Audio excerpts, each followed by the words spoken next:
Eagles. My name is Tiara. Today is Friday, March 2nd. Please stand for the Pledge of Allegiance.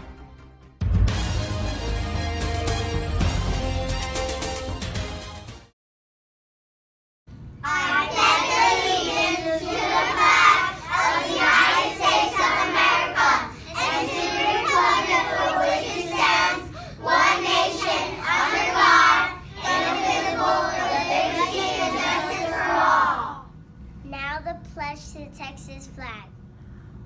Honor the Texas flag. I pledge allegiance to each Texas, one state under God, one indivisible. Please remain standing for a moment of silence.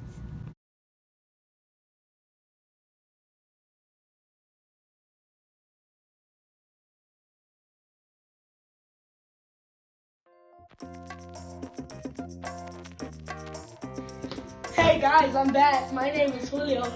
I'm back. My name is Mia. We're here with your lunch menu. First, we have fish sticks. Or mini corn dogs. Hey there, welcome to Life Noggin. In your native language, what do you call this fruit? If you speak English, you probably call it a pineapple, but if you live almost anywhere else in Europe, it's probably called an anana. So why the difference? Well, when the European explorers returned from their trips to the Americas, they brought the ananas with them. Their name was adapted from the Tupi word nanas, which means excellent fruit. But of course, the English speakers had to be different, so they used the word pine because it was spiky, and apple because, well, it's a fruit. And ta-da, we have pineapple. Seriously, if only they called it thorny oval of sweetness.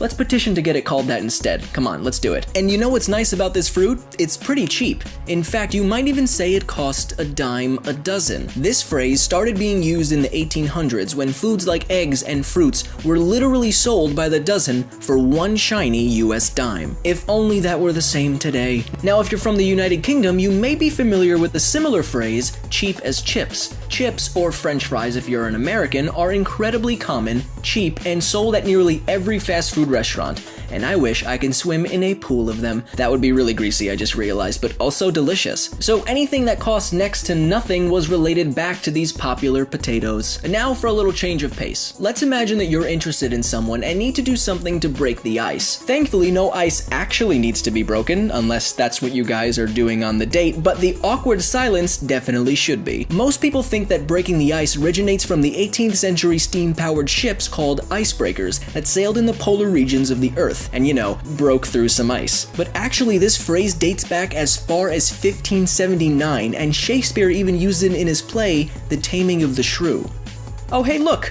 It's a butterfly. Let's talk about this pretty little bug for a second. One theory of this bug's name is that it comes from the Old English word buttervleoge, which literally means butter plus fly. A similar Dutch term is, and I'm sorry if I'm butchering this, boterscheid, which means butter poop. So the theory is that butterflies got their name because their waste, along with the waste of caterpillars, is a similar color to yellow butter. How about another petition, guys? Let's call all butterflies butter poops from now on. So next time you're on a date eating some cheap pineapples and you need to break the ice, you can teach that person about butterflies. Anyway, what's your favorite origin?